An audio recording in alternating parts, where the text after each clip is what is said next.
गीता एक बहुत ही गरीब लड़की थी। वो गरीब जरूर थी पर स्वाभिमानी थी। वो मेहनत से गांव में ही एक स्कूल में टीचर बन गई थी। उसके माँ बाप बचपन में ही गुजर चुके थे। तब से उसके मामा ने ही उसका पालन पोषण किया था। उसके मामा ने उसे बहुत अच्छी तरह से पाला था। वो बहुत संस्कारी थी। अब वो शादी के लायक हो चुकी थी। एक दिन उसके मामा ने उससे कहा, देख बेटी गीता, अब तू बड़ी हो चुकी है। मैं चाहता हूँ कि तू शादी कर ले। पर मामा जी, मैं अभी शादी नहीं करना चाहती हूँ और आप तो जानते ही हो हमारे पास इतने पैसे भी नहीं कि शादी अच्छे से कर सकें। लेकिन बेटी, तू कब तक अकेली रहेगी? अरे मामा जी, आप तो हैं ना मेरे साथ। पर बेटी, अब मैं बूढ़ा हो चुका हूँ। मेरा क्या भरोसा, आज हूँ कल नहीं। नहीं मामा जी, ऐसा मत कहिए। ऐसा कहकर वो मामा को गले से लगा लेती है। दूसरे दिन मामा की तबीयत अचानक खराब हो जाती है और वो गीता को बुलाते हैं और कहते हैं, बेटा, लगता है मेरा अंतिम समय आ गया है। तू ऐसा कर, दूसरे गांव में मेरा एक दोस्त रहता है। उसने तुझे देखा भी है और वो तुझे अपने घर की बहू बनाना चाहता है। तू जा, जल्दी जाकर उन्हें बुला कर ले आ। मामा जी, मैं आपको छोड़कर कैसे जाऊं? मामा के बहुत कहने पर गीता मामा के दोस्त को बुलाने चली जाती है। इतने में तेज तूफान आने लगता है।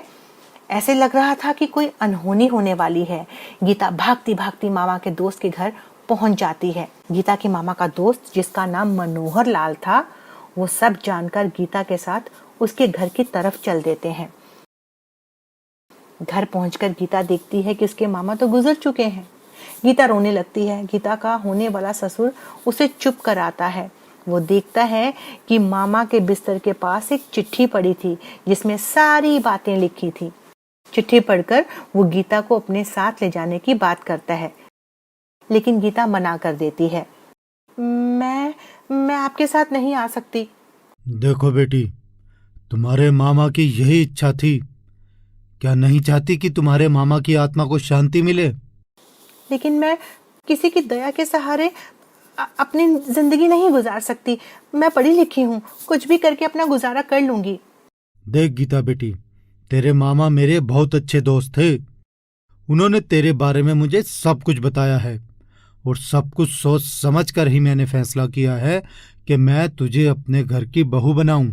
मैं तुम पर कोई दया नहीं कर रहा, बल्कि मेरा बेटा तो धन्य हो जाएगा तुम्हारे जैसी जीवन संगनी पाकर।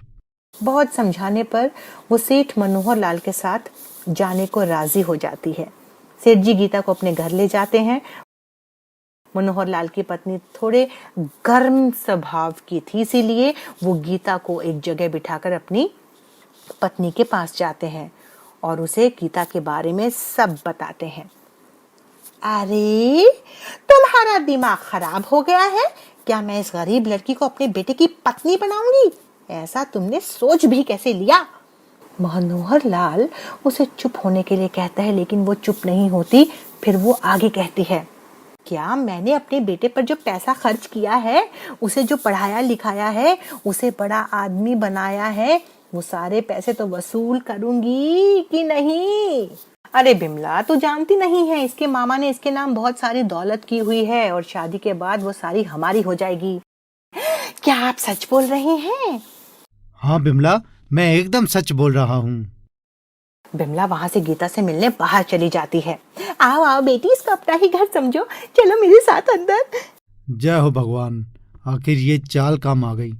कुछ ही देर में उनका बेटा कमल भी घर पर आ जाता है। उसकी माँ उसकी गीता से मुलाकात करवाती है। बेटा कमल, तेरे पिताजी इससे तेरी शादी करवाना चाहते हैं। इतने में मनोहर लाल भी वहां पर आ जाते हैं और कहते हैं, बेटा, ये गीता है, मेरे बहुत अच्छे दोस्त की बेटी।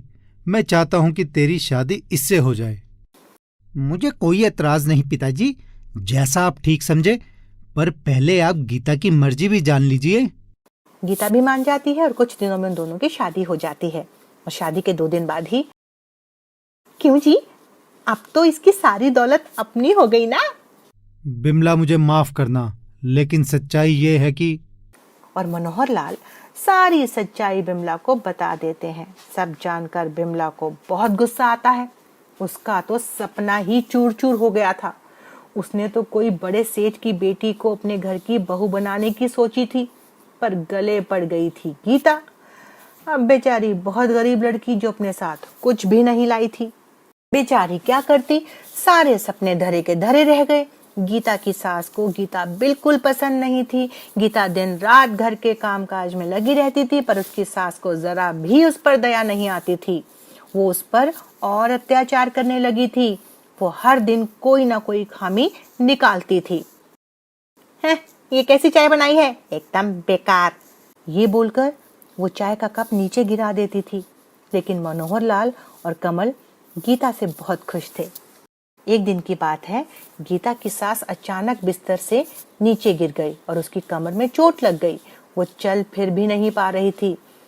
पहले तो जब गीता अपनी सास के पास आती तो उसकी सास वहां से जाने के लिए कह देती थी, मुझे तेरी मदद की कोई जरूरत नहीं है, जा अपना काम कर। ठीक है माँ जी, लेकिन मैं यहाँ से चली जाऊंगी, आप बस ये दवाई पी लीजिए। धीरे धीरे उसका मन पिघलने लगा। वो सोचने लगी, इसे इतना कुछ कहती हूँ, इसके साथ इतना बुरा व्यवहार करती हूँ, पर इतने साल हो गए, इसने कभी मुझसे ऊंची आवाज में बात तक नहीं की। मेरी हर बात मानी, पूरे घर को अच्छे से संभाला। और मैंने क्या किया?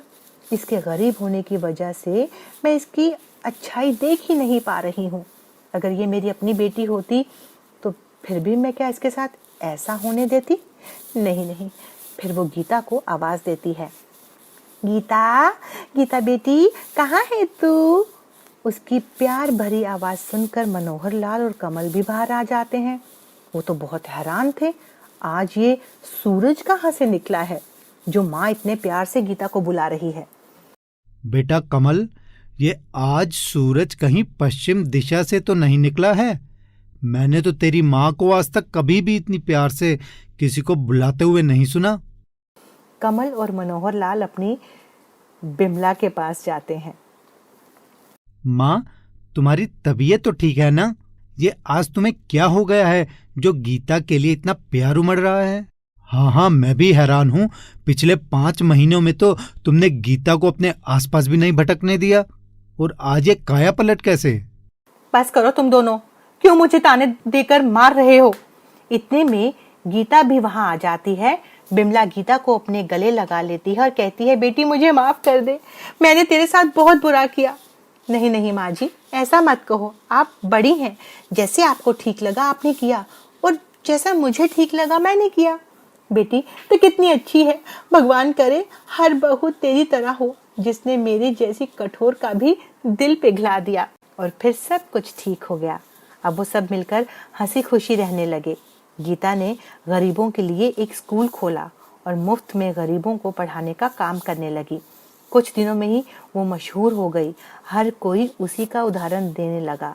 बहू हो तो ऐसी, भले ही गरीब हो पर संस्कारी हो।